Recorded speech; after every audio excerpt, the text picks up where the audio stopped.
Well, good afternoon to everyone. We are here at the Board of Education Center and online for our New Hanover County Schools Board of Equity, Diversity, and Inclusion meeting on June 14th at 5 p.m. And at this time, I will turn it over to our committee chairperson, Ms. Walker, for the welcome.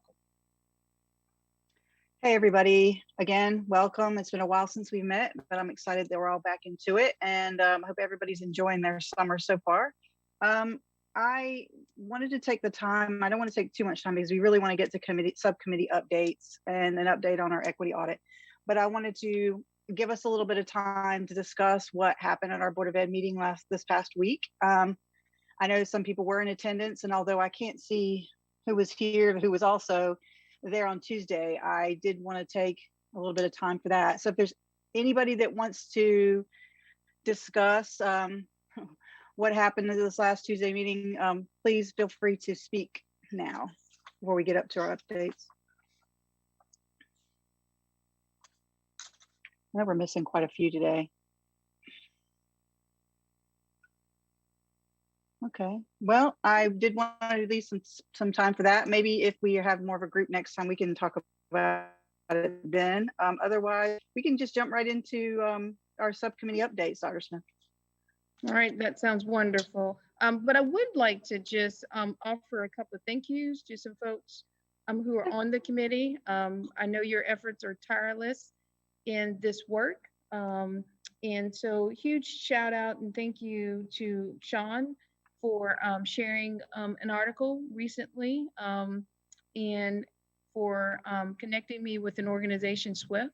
I really appreciated that. And if you haven't had the chance to read that, the article is in reference to inclusion, but thinking about it, I think, in a way that's very different than how we have thought about including students in the past. And so I really appreciate you taking the time to do that. Also, another huge thank you to Kamika Sidbury. She recently shared a recording from Gloria Gladson Billings, who was actually one of my favorite speakers and favorite authors. It took me a while to listen to it, but I did get through it today. And it was on culturally relevant teaching. And it was very inspiring and very enlightening. So if you have the chance to do that. And then there have just been so many other folks a part of the committee who have shared links and resources or who've actually participated in recent professional development. And it's just been so encouraging and sustaining. So I just wanted to take the time to share that. And then the final thank you is just really the Cape Fear Collective for their partnership in helping us to build out our understanding of data and accessing of data and using that to drive the work that we do toward our goals. So just wanted to share that very briefly before we began. And so if no additional comments, then we can begin with the subcommittee updates.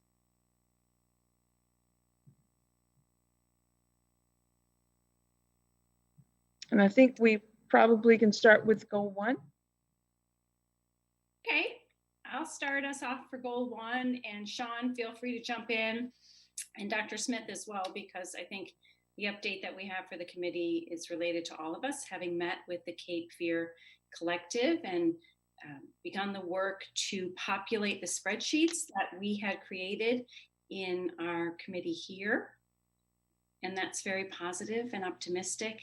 We're also circulating some training that the Department of Education is offering regarding their launch of an equity agenda throughout schools in the United States, especially for underserved rural and high poverty areas. So that's something for us to think about. And I think that's the only update that I want to add. Sean, do you have additions? Or Dr. Smith, do you have additions? No supplements for me. I think that's good.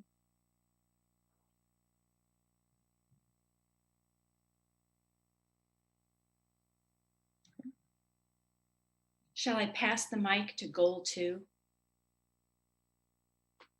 And Sean, we do appreciate your background. Thank you very much. And I'm goal 2 as well, so I'll go ahead and speak to that. So our update centers around communication and kind of some advertising for the Heritage Spanish course offerings that they have at the high schools around. There was an effort to. We're working on an effort to work with the Latina Alliance on a Facebook Live meeting. That's been delayed a bit, and so in the interim, so we can keep moving on it, we're going to help. We've been working with the communications department to put out a video that can help explain what the course offerings are and how beneficial it can be. And we also have been able to secure 1, potentially 2 students to attend to the July board meeting. And so we're really excited. One of the students from Maryland who has been involved in that benchmark has also going to Zoom in to that meeting in case there are any questions that the board has. So I think that that goal is moving along. We are probably in the August timeframe have a subcommittee discussion around AIG, looking at some of the data that we've already looked at for that. So that's the current status of that. Any questions on that? No, I don't believe so. Okay. Thank right. you. I guess you can pass it to me since I'm I'm goal 3. Yep, go right ahead. Thank you so much, everybody. This may end up being a short meeting this week. I know it's school's out, and I think everybody's got somehow vacation fever or something like that. So we've had a pretty heavy week this week as well. So I know as a board member, I can speak for all us fellow board members. I say it's been interesting. I would like to say that weirdly, there's a lot of things that have been happening for this particular goal, which for me is, to reiterate, is reducing suspensions in elementary schools. I've had the opportunity to meet with some community members that are very interested in reducing or even eliminating suspensions, except for 3, reasons, whether it's, weapons, drugs, or fighting or whatever, for 4 through 7-year-olds. And there are a couple of members, actually, they've met all school board members now. And I have I've made initial inquiries to our policy committee if we can look back at that, and maybe even I personally would like to get on the agenda for the July meeting to have a discussion on it. I don't know how that's going to look yet. I've also met with Cape Fear Collective. I had the opportunity to meet with a member, and her and I spoke about, she asked me what I would like to do some research on, and now that we have them here, they are fine with helping us out to figure out the goals we want to accomplish, and that is one of them for me is kind of looking at SROs in our elementary schools. The contract MOU contract was up this past meeting, and I was told that I could work with Ms. Varnum and just kind of really look at how we're reporting with SROs, and just kind of strengthening policy there. That's really where I like to focus my energy as far as that's concerned. So there's a lot of work to do there. I'm excited that there will be some work done. I actually had the opportunity also, there was a barbecue for elected officials this past week, and I had the opportunity to speak to some of our elected officials about suspensions. So I've been working in here, little places here and there, and I've inquired about, how we can maybe get a bill sponsored, and other states have done it. And I'm really interested in really focusing on the 4 through 7 or pre-K through 2nd grade. So I've been trying to work it in different ways. There's lots of work. Oh, and I also wanted to, it was a lot. We had at our May interim board meeting, we had a really good presentation from Ms. Farnham about discipline and behavioral data. And if you guys haven't had a chance to look at that, I do recommend looking at it. She's really excited too that we are going to be able to start looking at ways we can support our students that maybe not necessarily are moving a little way from discipline, more towards just managing behavior. And I'm excited about that. Is just as excited as she is. So her and I are going to be collaborating on some things. So that's my update so far. I mean, I haven't had any policy changes yet, but there's movement. So I'm happy to say that. Anyway, I guess goal 4. I'm not sure who's in charge of that. but whoever it is, go for it. Well, and Ms. Walker, there was a comment in the chat. Okay. Oh, I and missed it. I'm sorry. It was from Andy. Well, a lot of the things that Ms. Barnum spoke about, which are, looking at the schools that really need the help the most in getting resources for them, including, mental health resources. The link should still be on the agenda. So if anybody wants to look at the more detailed presentation she gave, which was very good, it looks like School Plan for Management of Student Behavior. It looks like they've already put a lot of thought into this, and I would imagine, I don't know, Dr. Smith, if you guys worked on that in the work group. I don't know.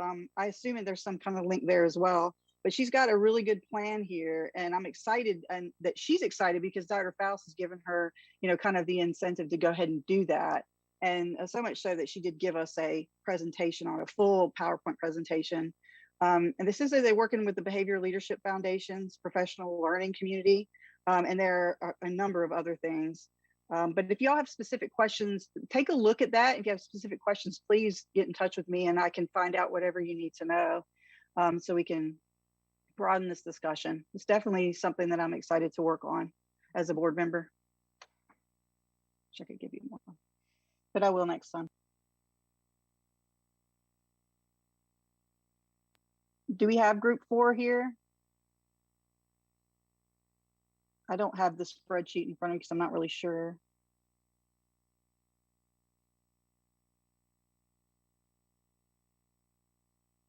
Well, if we don't have group 4, I guess we can move to group 5. Is anybody here from group 5 that wants to give a subcommittee update? I am on group 5. Hi, Caress. Afternoon, everyone. Good to see so many people. Just a couple updates from group 5.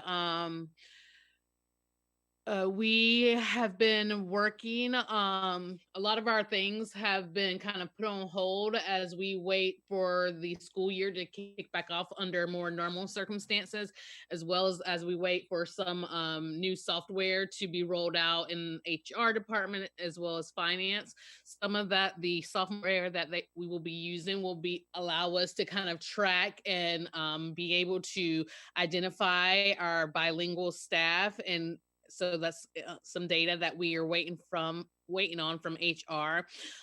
We are also will be working with Shamika Schufer, the director of CTE, as we move into the 2021-2022 school year to collaborate with the communications department on how we can more advertise and promote our other post-secondary options outside of just the college pathway. So that's something that's coming up for us. We did release our second newsletter, our district-wide newsletter, and we had gotten the data numbers from the first one was about 30% reception, and then the second newsletter we saw a 45% reception. So we're looking to increase those numbers as we continue moving and communicating and putting all information out to our families with the next newsletter that we send out. All of those newsletters are in both English and Spanish and can be found on the communications website, communications landing page on the district website as well.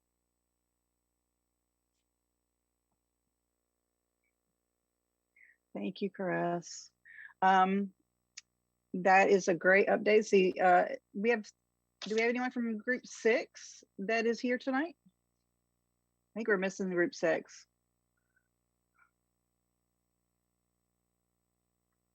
Okay. All right. Well, since we've gotten through our committee updates, we will go ahead and move on to the next item on agenda, Dr. Smith, unless you want to add anything to any of our subcommittee goals or discussion. What I'll share is if a subcommittee was not represented this evening, if they want to just simply share their updates with me electronically, then we can get those in the minutes. But they also can add that information to the spreadsheet where we're collecting that information as well. Okay, I've heard from a couple of members who shared that because of other obligations, they would be a little bit late coming to the meeting. Okay. So we may have some folks join us just a little bit later. And of course, we can surely circle back at that point. I think it's group 4 that did not report and group 6. Group 6. And Yes, that's it. I was just thinking back. Yeah, I'm group 3. So yeah, that's Yeah. correct. But yeah, they come up, we'll go ahead and get their update. Exactly, exactly. And so, of course, thank you to all of you who did share your updates. I know that there are a lot of moving pieces, and I'm very appreciative that you are able to find the time to continue this work outside, our meeting structure and with everything else that you're already responsible for. I just Updates add one more thing, Dr. Smith. Oh, I yes. just added in the chat the link to the presentation for those that haven't seen it yet, just to let you know that link is there if you want to look at what the district is working on as far as discipline for students. Yes, Thank you. yes. And as Ms. Walker said, it's very comprehensive and it really is focusing on shifting the mindset. Yes. And so we're very excited about that. I know the work has begun with identifying the schools, and it's my understanding that all the schools are very excited to participate, and even some schools that weren't included in the initial cohort have attempted to volunteer themselves. So we're really excited about the work and the impact that it will have for our children. Yes. Great. All right, all right. So what I'll do now is just share with you briefly the equity audit update, and then because I know some of you were a part of that process, I'd love to create place and space for you to share your impressions, not the content that you've shared, of course, but to share your impressions from that. And also, Ms. Walker, I think there was a request if you could share the link via email. So if you want to send that link to me via email, then I can send it out after this meeting to the entirety of the EDI committee. Yeah, because sometimes, in the chat, those links do get lost after the meeting. Okay. I absolutely will do that. Thank you. So yes, so again, creating a place and space for you to share your impressions, just whether you think that we're on the right track, that the work, but just based on your assessment, that we're going to, yield the outcomes or yield the information that we need to inform our future work, just those types of things. But I'll go ahead and provide you with a little bit of an update. So as a part of our partnership with SoFix Solution, as you all know, we contracted with them to provide us with an equity audit. So they are not bringing anything new to the district. They're just assessing the impact of current district practices. And so as a part of that work, they engage with talking with stakeholders. So it was very important for them to speak to parents. And so we had 2 parent stakeholder groups. Parents volunteered to be a part of that. And then we had a selection committee that worked to create a diverse group of parents to be a part of those focus groups. It was also important for them to speak to administrators. And then it was also important for them to speak to staff as well.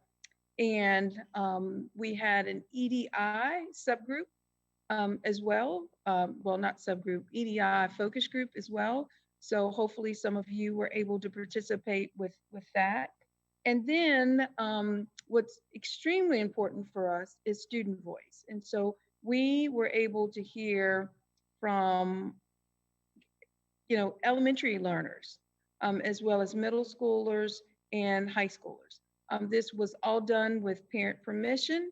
Parents had to explicitly give permission for their child to participate. And they were a part of a focus group to gather information to help inform the audit. And as I said, it's not about anything that SOFIC is bringing to the district in terms of trainings. It really is about assessing the impact of the work that we're already doing or have already done. There were also several other presentations. They presented to the schools division leadership group. They presented to EDI, and then also there was a presentation to the board. What we have upcoming is a 2-day on-site visit where they will actually visit schools. And what allows us to do this is that we are still in session for the most part with our Summer Ignite program. So they will be visiting 5 schools within the district. On day 1, they'll be visiting an elementary, a middle, and a high school. And then on day 2, they'll be visiting 2 elementary schools. They will also host a session, and it's a session that all EDI members will be invited to. We will plan it to be face-to-face. However, we will try to also have an online option for those who that works better for them. And that will be for just an equity audit update as well as next steps. So I'm giving you more of a 10,000-foot view of where they are. They should be able to give you a much more detailed and specific view of where they are in terms of the equity audit. And then very important from outcome of the equity audit will be an equity scorecard. And that will be a tool by which schools can benchmark themselves in terms of the work that they're doing. And then we'll close out that first day with a special meeting with the equity work group. And as you know, that is a group of employees that has come together in a voluntary basis around the work of equity. And so we meet monthly, just as the EDI committee meets monthly, and we talk about, discuss, and support the work of equity in our district as well. And so there will be a special meeting with the equity work group with our folks who are supporting us in the equity audit for the district. On day 2, as I shared with you, we will have 2 elementary school visits, followed by an EDI roundtable. And so here, well, actually, I apologize. The first meeting will actually be with school staff. The second meeting on the second day, which will be around 11 a.m. on the second day, and I'll send this invitation to all of you, we will have an EDI roundtable. So this will be an opportunity to learn very specifically about the equity audit. And if there are things that maybe are not occurring that we would like to inform. I know I've had conversations with just a few members about expanding the types and number of focus groups. So that would be an opportunity to have those conversations with our partners from SOFIX Solutions. And then we would have a debrief and then end our day, and that would conclude their trip with us. And so they will be on site here in New Hanover County Schools to do this work, visiting our schools, meeting with our work group, meeting with our staff, and then meeting also with the equity, diversity, and inclusion committee. Glad to answer questions that you might have. Dr. Smith, I have a question. Can you remind us what the timeline is again? I know it was the summer sometime, but I cannot remember right now what the timeline is to finish up. So the timeline, it really depends on if we make changes to the current plan. And if we don't, then what I would anticipate is that we would have a concluding report sometime late summer, early fall.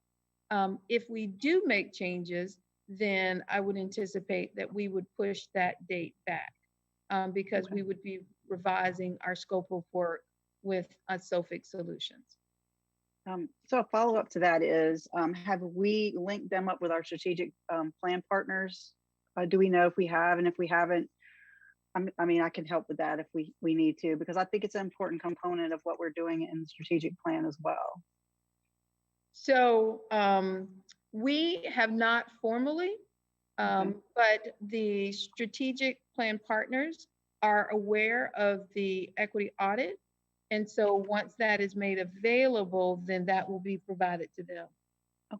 Okay, good, good. That's important to me as someone's working on the strategic plan. This is definitely an important component of it.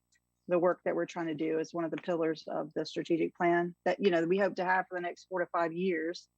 That obviously I want to make measurable, and, that we can look back on and just say, these are our goals. And, this is definitely part of helping us towards our goals. So thank you for that.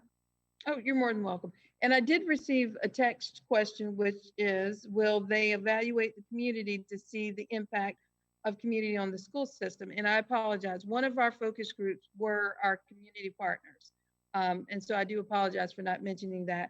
Or is this not a part of the process? I would not say that they're going to be evaluating fully the impact of our work on the community, but they are assessing our, I guess, maybe lack of a better term, impression on our community partners. And I'm trying to think the list. So we invited the Sheriff's Department, county government, YMCA, and UNCW, and quite a few others. So we had 10 partners that we invited to be a part of that focus group. Now, I don't know if they attended because of, again, all of that information is confidential, but those were some of the partners that we did invite to be a part of that focus group. And I think we might have even invited Cape Fear Collective, a representative from them as well. And so I know some of you were part of their focus group. So I don't know if you would feel comfortable just giving your impression of the work. Now, of course, not the content or anything that was shared, but just whether you feel that this is the right work being done in the right way. So just creating the space for those comments. I know we have a couple people that were in my group. Hugh was in the group, and I know that I think Sean was there as well. I just my thoughts were it was a very good session. I really wish we had longer, because you tend to, when we have these discussions, you tend to get in the weeds a little bit. But I think that for overall the discussion was very, very good. People did share, and it got honest, and that's what we need more of. And so I was appreciative of that. I don't know if anybody here that was in the group wants to share their thoughts as well. Well, I did get a comment from someone, and the comment is more time to expand on questions. So I think agreeing with you, and I believe there was an hour set aside for each of the sessions. And so, and I also know that they shared a link that I think allowed people to respond anonymously if there was information that either you were uncomfortable sharing during the session or that you didn't get the chance to share during the session. You could share that information anonymously through a link that was provided after the session. I don't think we got that. Our group didn't. And I may have missed that, but would it be possible for them to send it to us again? Well, it was too late. They will be here on site later this month. Okay. So when we meet with them, we surely can ask that question. Okay, great. Because that's right. I think we had maybe a few questions, but we probably didn't get past the first one or the second one. We really got, because there was a lot to cover. So yeah, it would be nice to share more of what we thought.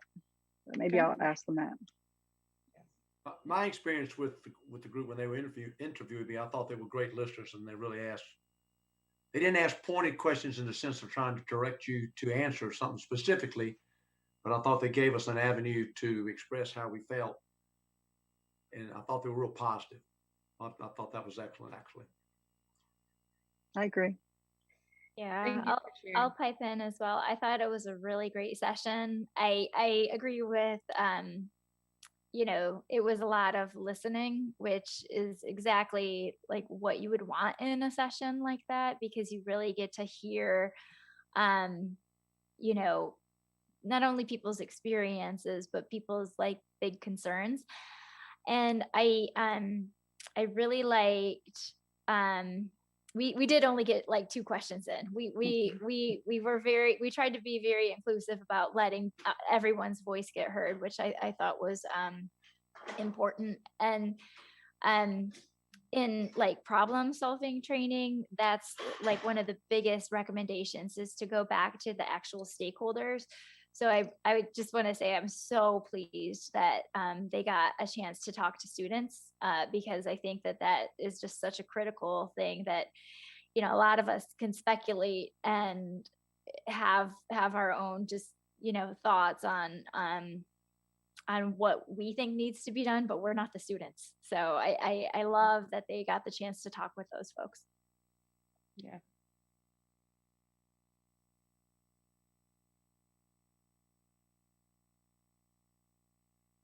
All right. Any additional comments, thoughts?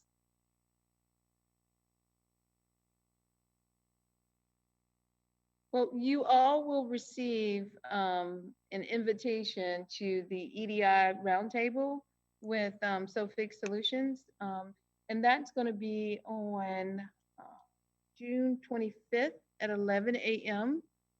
So hopefully you'll be able to join.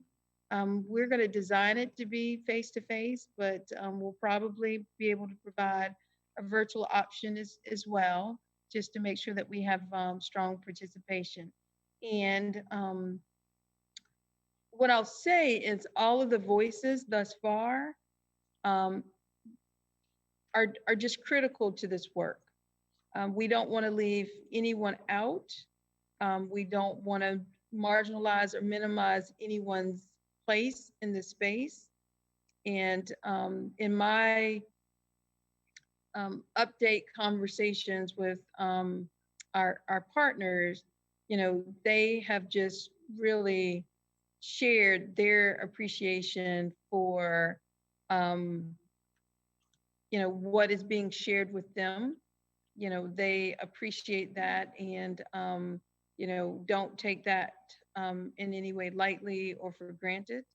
And so I just am very glad that the process thus far has been designed to really maximize the voice of those folks who are impacted by the choices that are made by the district. So more stakeholder voice, the better.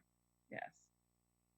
Dr. Smith, I'd love to give you some compliments here because I observed you painstakingly ensuring that you had multiple perspectives, constructing the parent focus group to ensure that diverse voices were at the table, not just one voice that was like yours or one voice that was like mine, but diverse voices with known diverse viewpoints were at the table. So thanks for that.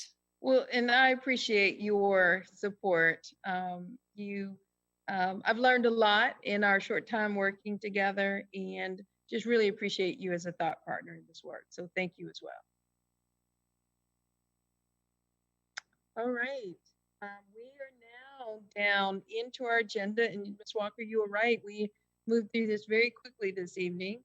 But we wanted to create just a place in the agenda for just general discussions. There is so much happening in our world, in our community, for us as individuals right now, and just really wanted to create a space for those conversations. You know, for me, the question I've got is, what are we missing? You know, I know we're talking about a lot, but what are we not talking about that we need to be talking about? And I just really, you know, would love to hear from folks who just would have an interest in sharing or generating a different discussion.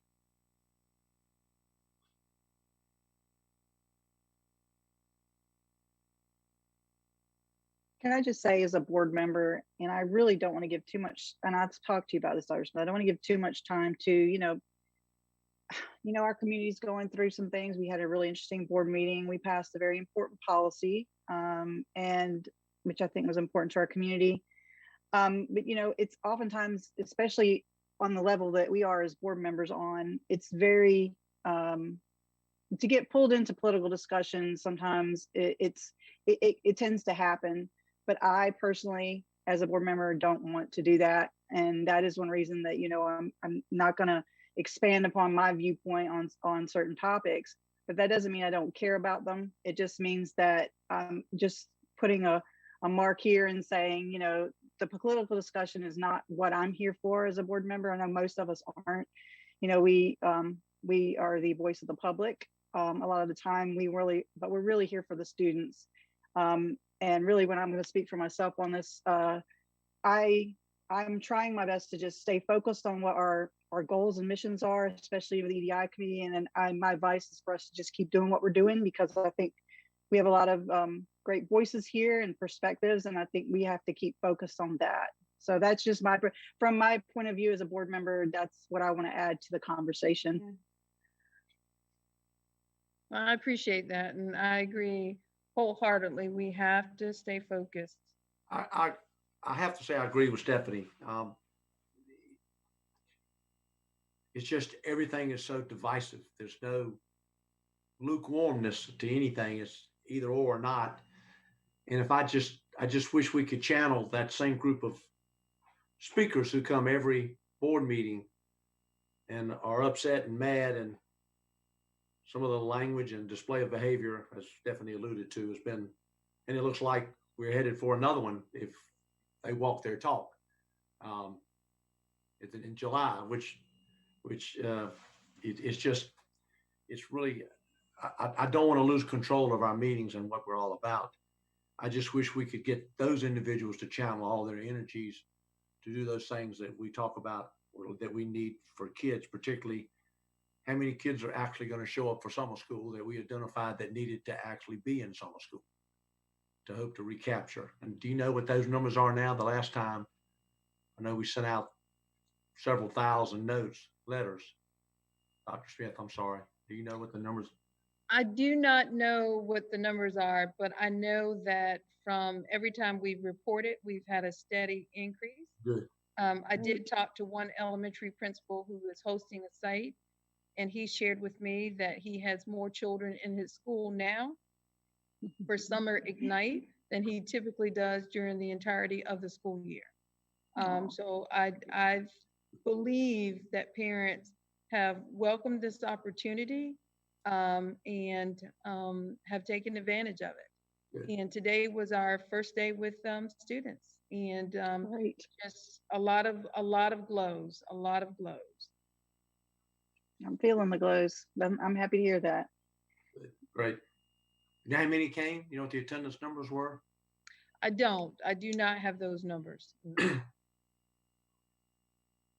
Yeah, and I guess just from a stakeholder's perspective, I had already some summer camp plans for my son, but I know lots of people who were just thrilled about the opportunity to use the Summer Ignite program. I think it's such a great idea, especially after the year that we've all had. So I appreciate how accessible it was made for the children.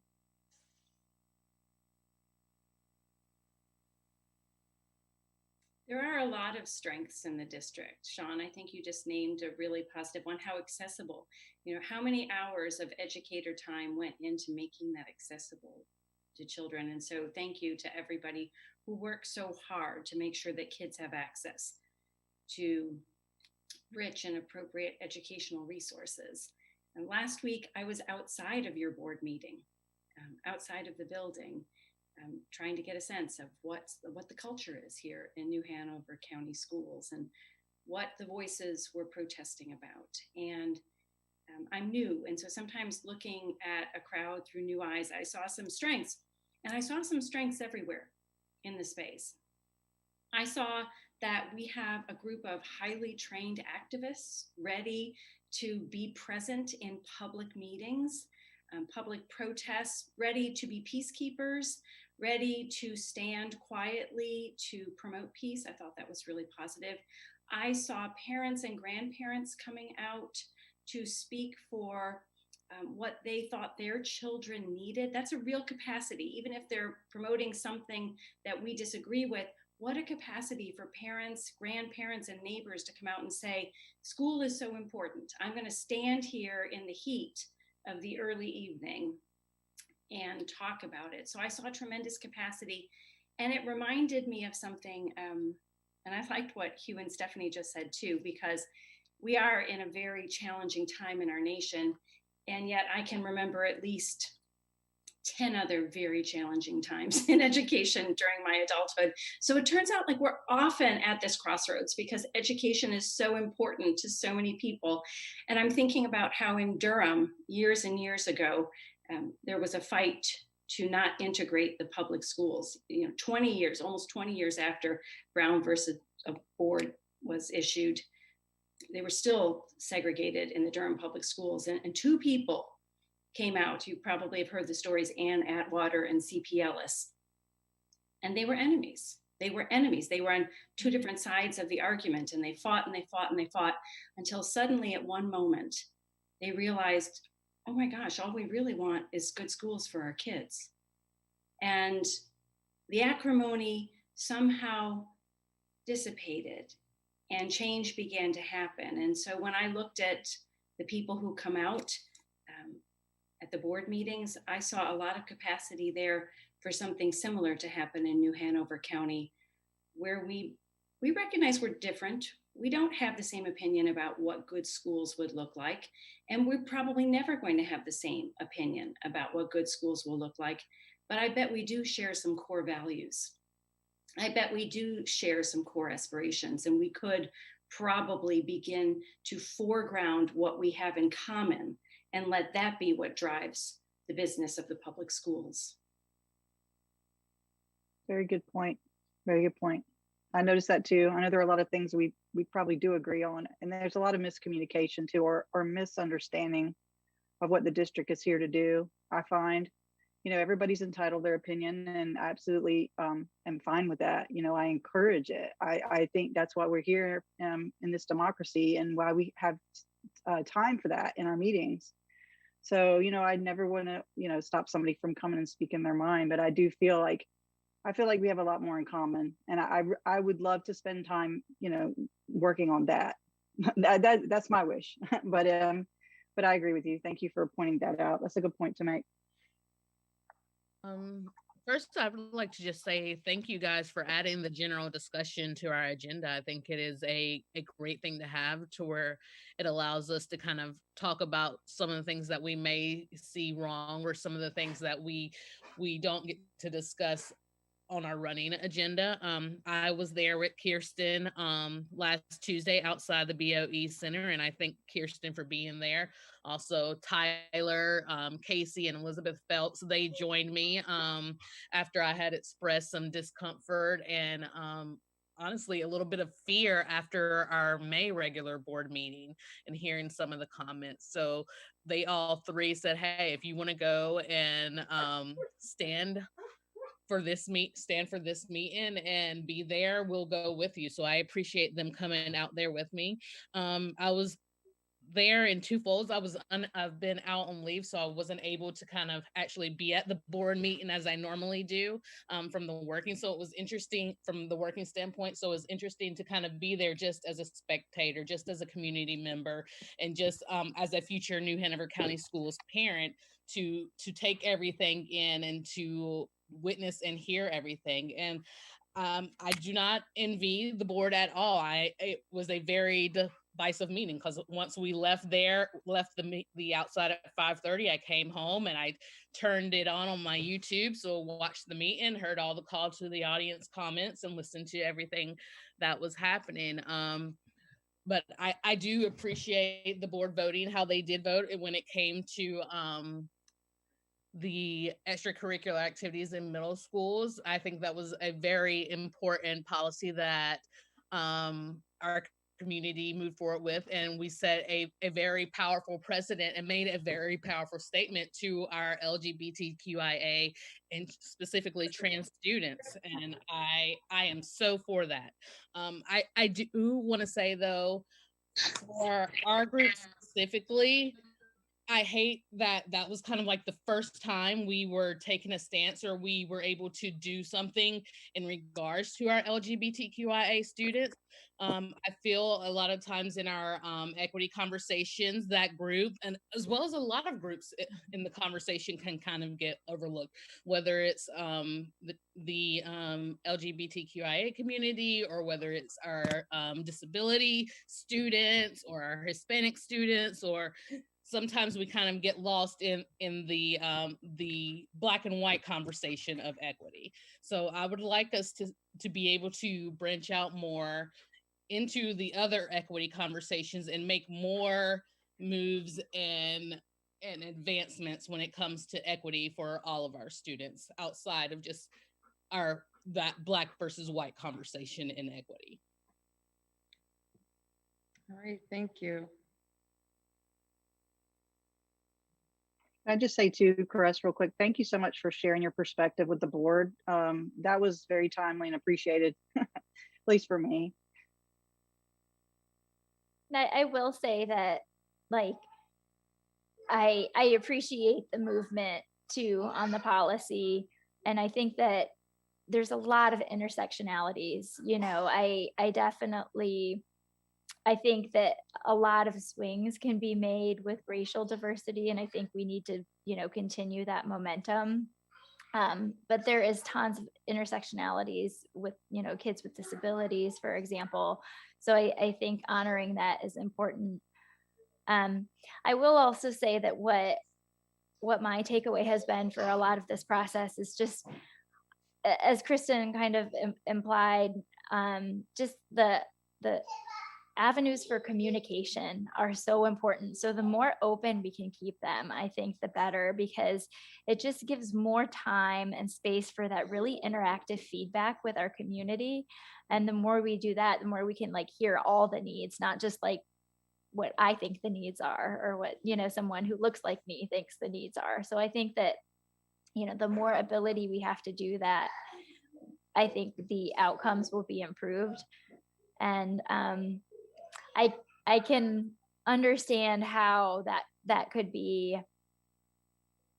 anxiety inducing given some of the divisiveness that there can be, but I still think it's important to have those conversations, even if they are very difficult.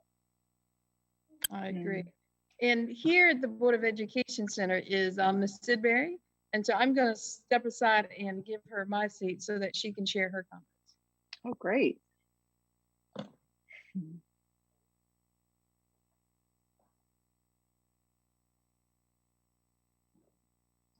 Hi, everybody. Hi.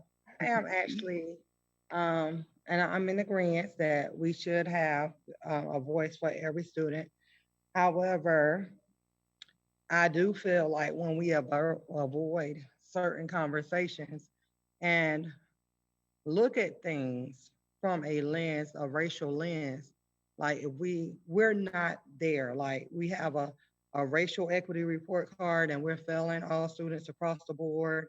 And I understand that maybe it's not a black and white thing and there are other equity groups, and I agree with that. However, when you look at someone, you are seeing the racial reflection of that person. And so that has not been handled within the county yet. And so if we are, and I know individuals want to look at character and we want to look at all these wonderful things. And I appreciate the work of the EDI committee. I appreciate understanding about the TIA committee. But all of that withstanding, we are failing a whole cohort of students within this community. And it's out there on paper. And it is, when we look at things through that racial lens, we saw the problems of a lot of other groups at the same time. And so I understand that it is contention because it's not a New Hanover County issue, it is a national issue. So one state did something, so then everyone else wanted to jump on board. And I understand, but the Board of Education is a political branch. It is a political community. And so, as a former student of the county, and as a parent of students who graduated from the county, and as a teacher who has taught in the county, and as a community member of the county, it is all of those lenses that I bring to the table.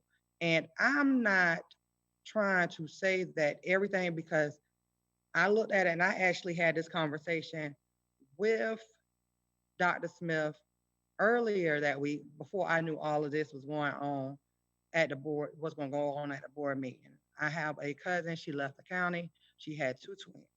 And so her twins graduated from high school, and it was a young lady and a young man, and both of them are Black.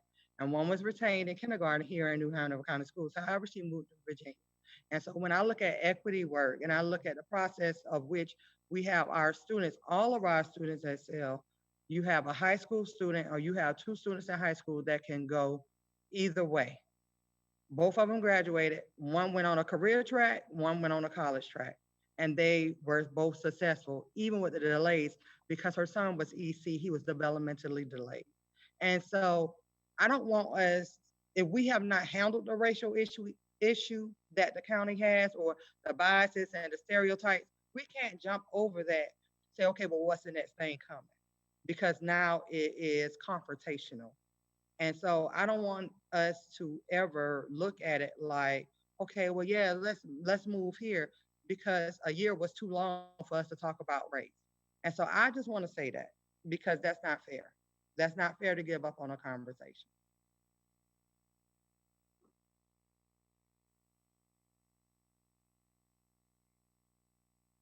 Well, I just want to add that I don't think we're going to give up on this conversation. I'm not sure who suggested that, but I don't think that was the suggestion.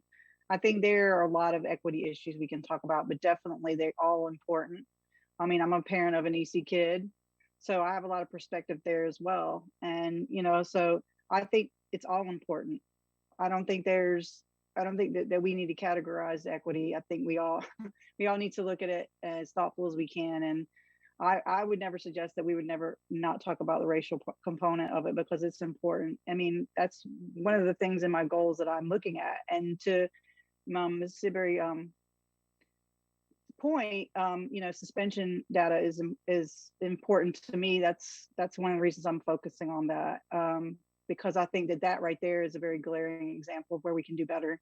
So, I take your point. I definitely do. I as a board member, as a member of this committee, don't plan on ever not discussing anything that's remotely, hard politically. That's just not who I am. So I'm ready to have the conversations, and I hope we have more of them.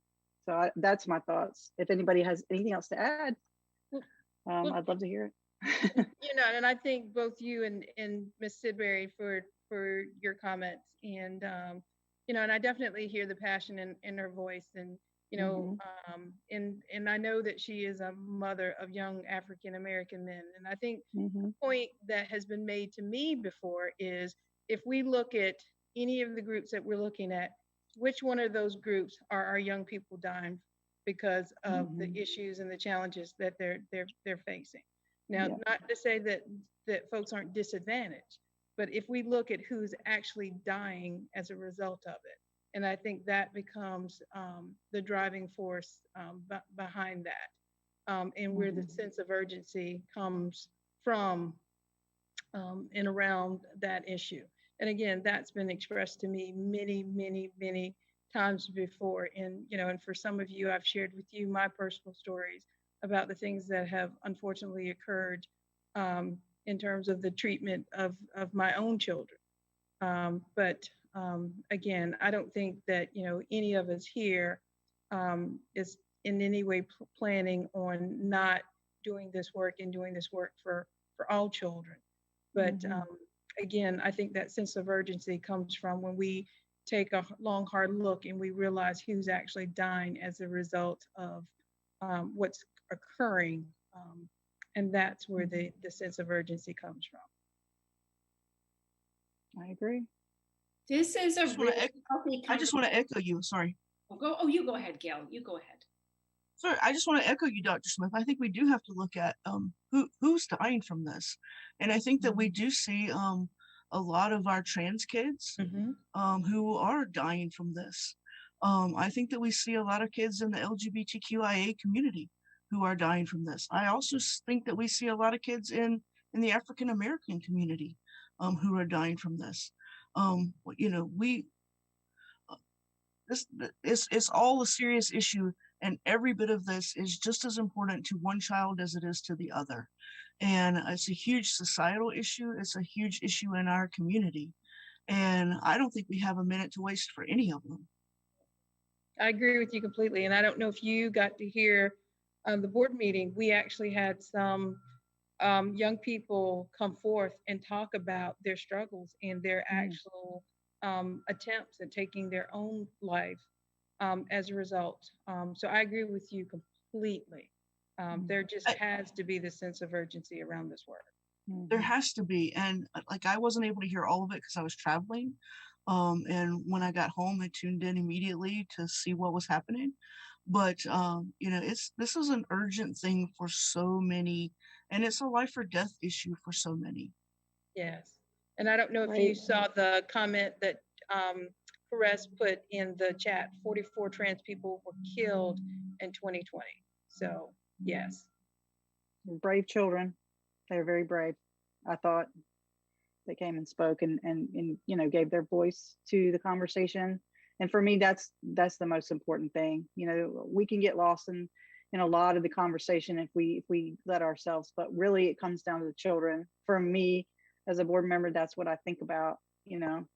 So, you know, Yeah, yeah, go ahead. Sorry. I just Go ahead, want to Cora, mention first. that I think that this is a very healthy conversation. And I think one thing that I'm taking away from it is collectively, we're going to have to develop an intelligence. And it's an intelligence that says, we're not going to let anybody tear us apart, right?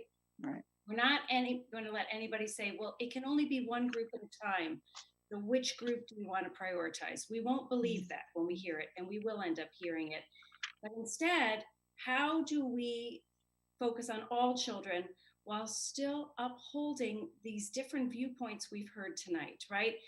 Diversity of thinking in our group, diversity of priorities. I remember Dr. Smith gave us the right a few months ago to say there's probably one area of equity that you're really focused on. It's the background you bring, it's the curiosities you bring, one area.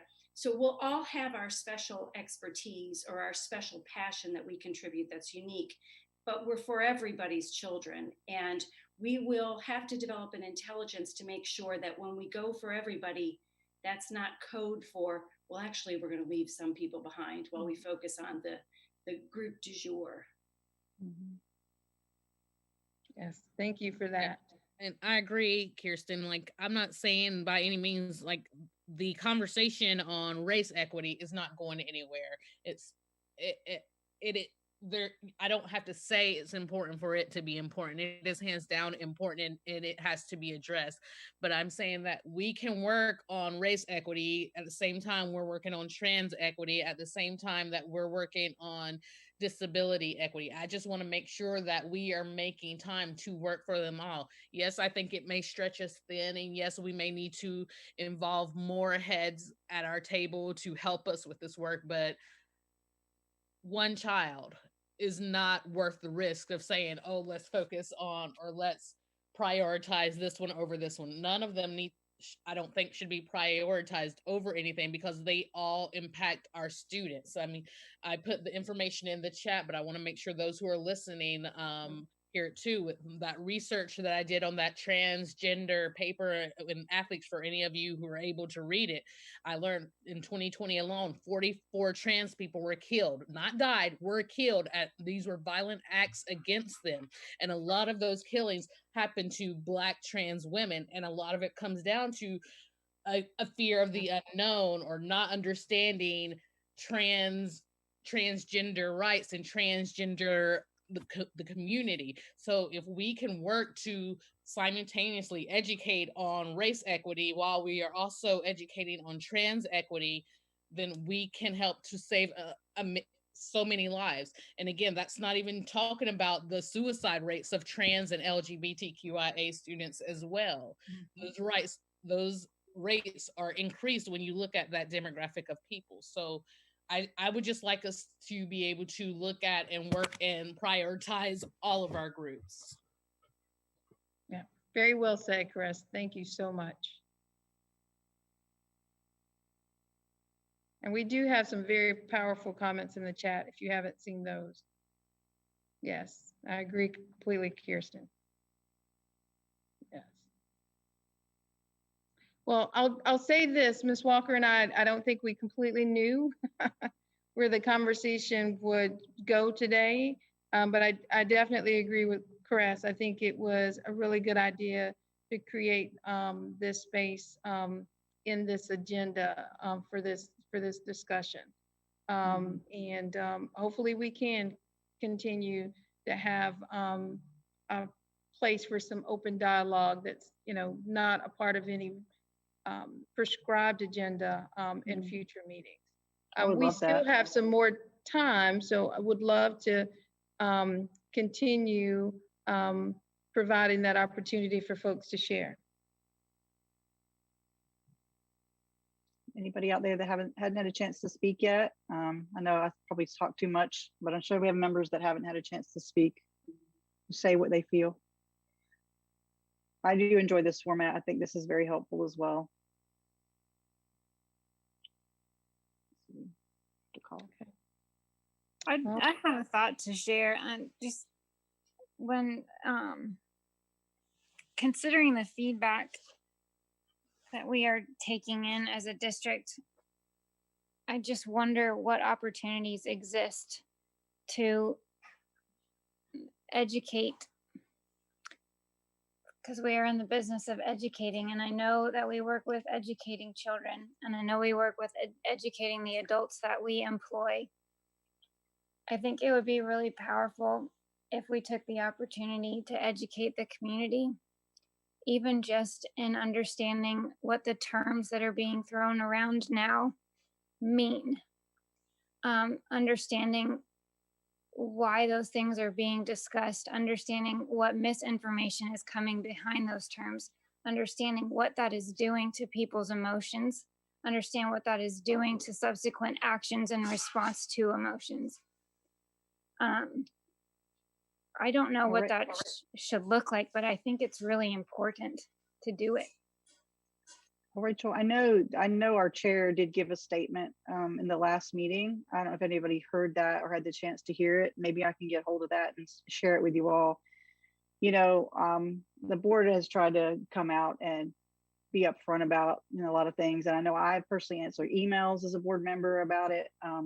There's things we can do. I think here, I just didn't want to get away from what we're doing here in the equity committee or the group here to the work that we're doing. Sometimes we can get pulled too far into a conversation, and I feel like that's kind of counter to what we're doing. I know there's a lot of misinformation out there, and I try to correct it when I can. And I know we as a board have done that too. If you have any suggestions, bring them up here. But I really kind of want to move away from of using terminology that is kind of politically driven, only because I feel like that's not what we're here to do. I know it's hard not to, and I know it's our job to educate as well. I just want to be very careful about using too much because I feel like that just plays into the conversation. The district does a lot of stuff, and it can be conflated with political discussion when it really is what it is, which is the work of the district. Whether it's mental health things that we're doing with social and emotional learning, or the approaches we take to discipline, or what we want to do with when it comes to children, as far as nurturing, and I've heard the whole child and things like that. Like, we are really trying to move our mindset with discipline to doing things that are less punitive, and maybe just more just looking at how we handle behavioral issues. So I hear what you're saying, and I understand it. I think my mind just clicks on to that. Well, we just don't want to play into a bigger narrative, but it's certainly fine to address the issues, and I think our board chair has done that. If you think we can do something better, I would love to hear your thoughts. Obviously, please let me know what we can do. and we can talk about that as a board. But I appreciate your perspective.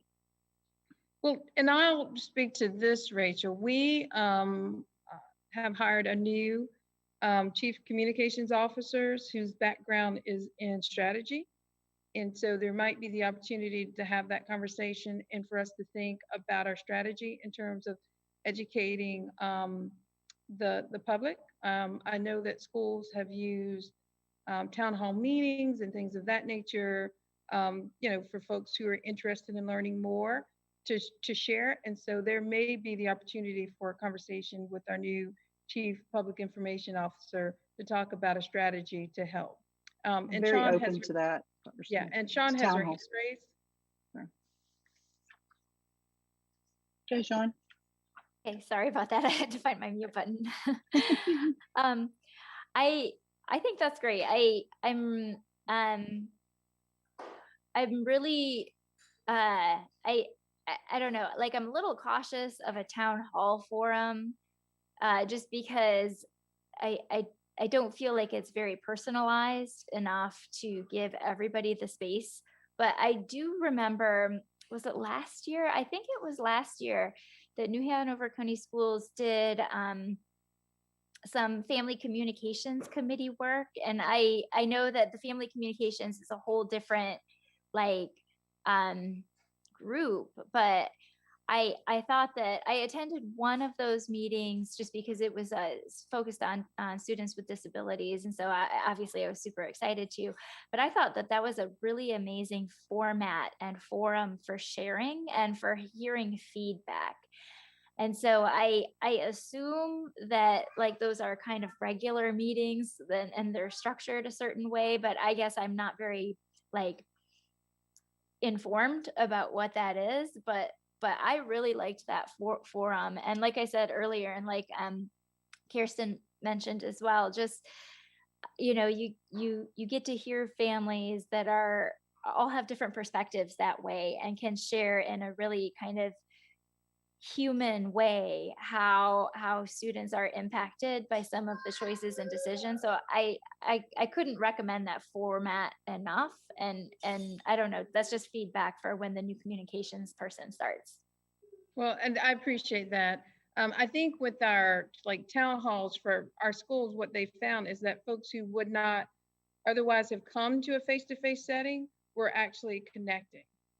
So it might even be that we can try multiple means just to see that we can create something that works for, just a variety of our families in terms of where they are. But thank you for that suggestion, because their conversations, all the feedback I've gotten, that their outcomes have been really powerful. Yeah, so thank you for that. All right, any additional comments? This is outside of what we're talking about, but now that things are starting to open back up, I would really like to see us try to kind of schedule another meet and greet or get together between the EDI committee and the equity work group. I think now would be a great time, or not now, but like in the next month or so would be a really great time for us all to kind of get together again and talk about where we are, get to know one another, and kind of work on building those relationships across the EDI committee and the equity work group to not only improve our work in equity, but also just getting to know one another and building those bonds with each other. I think that's a great suggestion. So thank you for that. I think it is. I agree. I agree. I would love to get together face to face. I mean, Zoom is convenient, but it's not as personal. And I think seeing each other would be helpful too, because it helps us to kind of convey what each other are trying to say. Yeah. And just know that you all are welcome here at 6410 Carolina Beach Road. Well, not 6410, I'm sorry, at the Board of Education Center. Terry and I are here every month, and we've got it set up so that folks can either be remote or face to face. But yeah, you're always welcome. I'm here. So yeah. What's the rules now, Dr. Smith? That we not doing we don't have to do masks unless there's students around, or what is the? Yeah, so we don't have to wear a mask unless there are children that are present. Okay. Yeah. And it's 50 capacity, but I just didn't know if they'd lifted that or not. I know we're not going to have 50, but still, 50 is the capacity for school board meetings. So I just wanted to confirm that was still the case. So yeah, so we're consistent that with building. the decision that was made by the school board. Okay. And again, we don't have to wear the mask if children aren't present. Okay, So great. no mask today, no children are here. Okay. All right, well, thank you so very much. And I think we're at this point in our agenda where we will ask Mr. McManus if he might close us out. Well, thank you. Appreciate everybody that did show up tonight. First, Stephanie, you remember there were 5 or 6 students that came to the meeting? Mm-hmm. And Yes. I met with Yes, them, sir. talked to them, and thanked them for coming. They were, I think, most or all were from Hoggard. I believe so. You had 2 chaperones, and they were there as part of the student voices. Am I correct? I didn't misunderstand that when I talked to them. Are you talking about with the work we did with Casey? No, part of that, yes, but they showed up right before the Okay. meeting began. Yes, sir. And they stayed about an hour. So I want to share that. I've talked with Al. I hope he's on vacation. He deserves it. But one of the things that we discussed that to push further for identifying students, the diversity of students who might, according to him, academically, he would feel, I think he had a program on his computer that he could pull those kids up who are academically strong and give them an opportunity to jump that we discussed earlier for the last couple of times. So to do something about it, to put them in advanced or honors classes. And I think I coupled that with having been a high school principal for many, many years. You must make sure, though, that if any student, regardless of who they are, decide to come back to their regular classes, that they understand their class schedule will remain exactly the same, or they might have 2 or 3 new teachers because of the changes. So, but I haven't heard from Al, but I'm sure he'll do that. Also, I think that as a group, we also need to shout though out to the county commissioners again, because I can't overstate it. We are going to be at the very top, hopefully, if not the top. I mean, hopefully we are at the top, very top, as far as pay for to attract not only equity, but I think that this is a prime time for equity teachers because they're going to be able to pretty well name what they want and get where they want to go. And the competition is going to be extremely stiff. So what they're doing is going to help us tremendously in that arena and hopefully maintain and attract other super qualified teachers as well. Many of you may not, but this is a national issue. It's not a local issue. Some people would like you to believe. They're predicting a 25% turnover rate. That program that we watched, that with the trainer workshop about teachers, that gentleman says since 2003, maybe it was 2006, but either way, it was 5. The number of students going into the educational arena is significantly dropped each year. And if you remember, he said at one time, 60% of the teachers in North Carolina went to schools in North Carolina. Now it's less than 30. And I met with Don Carter from UNCW and Jan Wessel, who are looking at creating incentives to also attract more teachers, not only here, but at the university. And some of the things we talked about were, which I've brought up, maybe getting incentives with lower rent and maybe even free rent from the people who build thousands of apartments around here to help us attract and maintain good teachers. But she told me, Jan was the math supervisor in New Hanover County years ago. And I know this because I remember directly one student from UNCW graduated this year with a teaching background for math. One. So that tells you how hard it's going to be to attract those specialized, and that's not downgrading or putting down anyone else. But math, science, and IT is going to be, and equity is going to be extremely tough. And so we've got to join it. So I have to give a shout out to the county commissioners. So once again, appreciate it. Thank you, everybody. And I hope everybody has a great remaining week. All right. Thank you. Thank you. All right. Appreciate everyone being here this evening. Thanks, everybody. Bye, guys. Bye. Sean, your volume's way down. Okay, I don't know if you're joking or not. Okay, bye. All right, take care, everybody.